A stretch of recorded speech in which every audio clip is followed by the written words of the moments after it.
Welcome to Discover Daily by Perplexity, an AI-generated show on tech, science, and culture. I'm Alex. Today, we're exploring how AI chips may be outpacing Moore's law, reshaping the future of computing. But first, let's look at what else is happening across the tech and science landscape. Our first story today. Anthropic, the AI startup behind the Claude chatbot, is reportedly in advanced talks to raise $2 billion in funding, potentially tripling its valuation to $60 billion.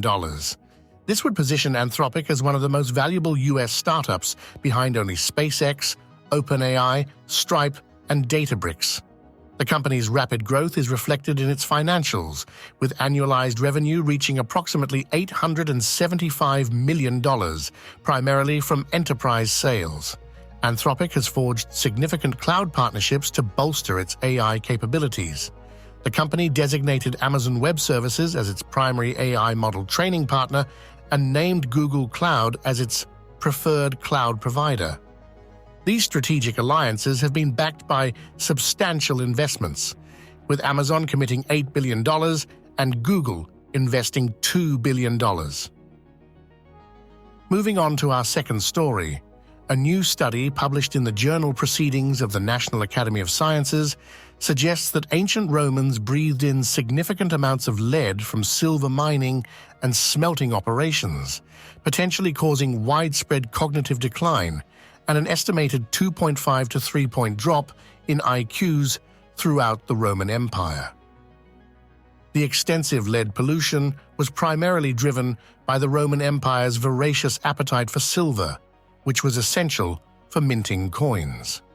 During the Pax Romana period, between 27 BCE to 108 CE, more than 500 kilotons of lead were released into the atmosphere.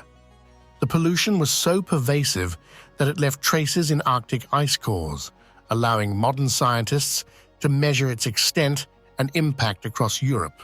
According to the study, children in the Roman Empire had baseline blood lead levels of about 1 microgram per deciliter from natural sources.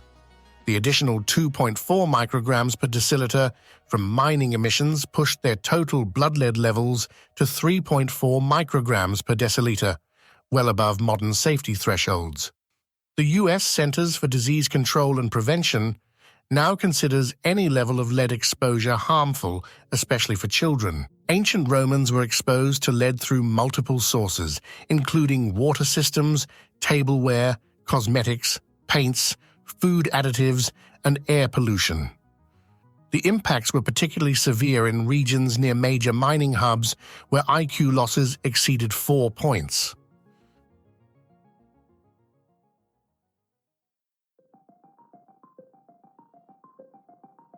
Now, let's dive into our main story of the day.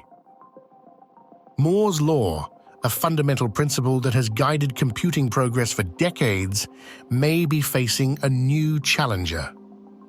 NVIDIA CEO Jensen Huang recently announced that their AI chips are advancing at a pace that far exceeds Moore's law's predictions.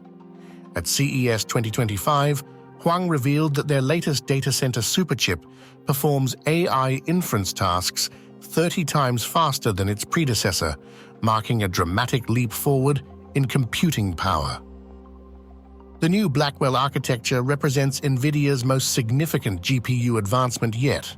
With 208 billion transistors, utilizing 2 GPU dies connected by a groundbreaking 10 terabytes per second chip-to-chip interconnect, it enables a 25 times reduction in cost and energy consumption compared to its predecessor.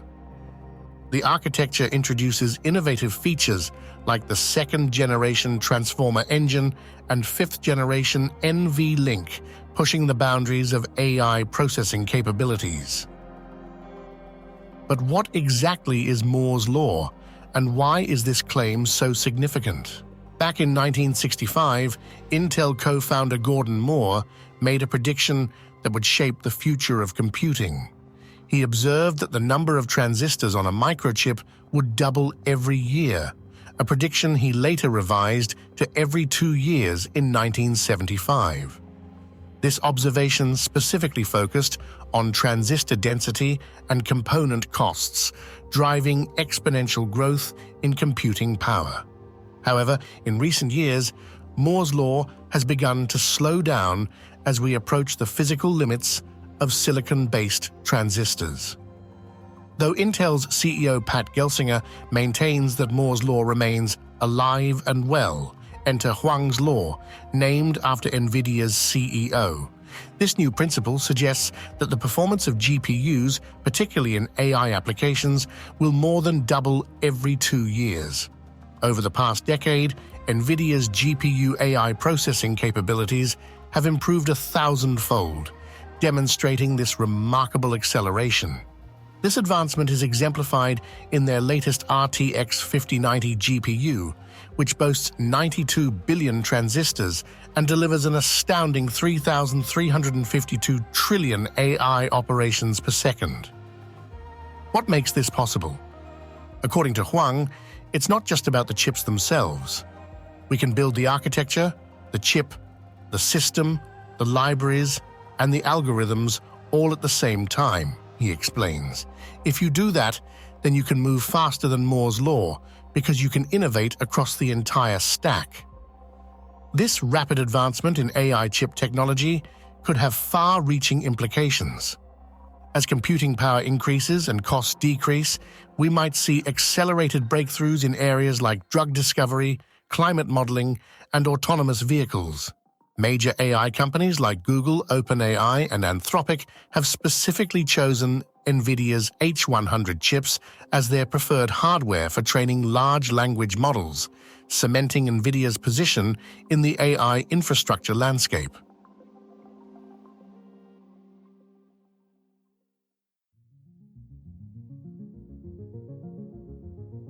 That's it for today. Thanks for tuning in. Don't forget to subscribe on your favorite platform. For more info on anything we covered today, check out the links in our episode description. And don't forget, you can now access Perplexity's AI-powered knowledge base on the go with the mobile app, available for both Android and iOS. There's also the Perplexity desktop app for macOS. We'll be back with more stories that matter. Until then, stay curious.